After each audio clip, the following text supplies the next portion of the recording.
A new guideline for the surgical management of patients with kidney and/or ureteral stones has been released by the American Urologic Association. Chair of the panel, Dean Asimos, MD, worked with a team of kidney stone experts to develop one of the largest guideline documents that the AUA has ever produced, highlighting more than 50 statements on best practices when treating patients with kidney and ureteral stones.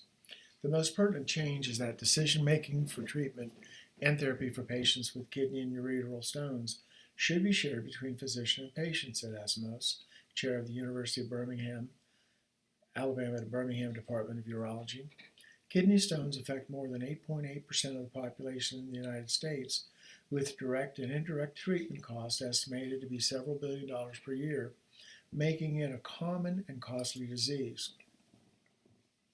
The guidelines provide instruction on the evaluation of patients with renal and ureteral stones and highlight the lab and imaging studies that should be used prior to intervention for such patients.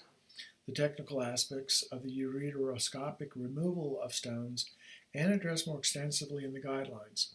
The previous guidelines discuss medical expulsive therapy via the utilization of alpha blockers to facilitate the passage of stones in all segments of the ureter.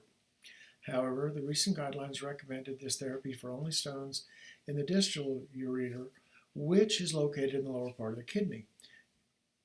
Ureteroscopic removal of ureteral stones may potentially render a patient stone-free in one procedure.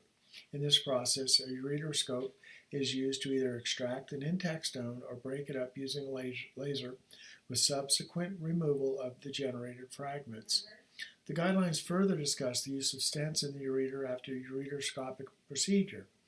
In the past, there was a portfolio of guidelines for physicians discussing prevention and treatment in various types of patients with kidney stones, Asimos said.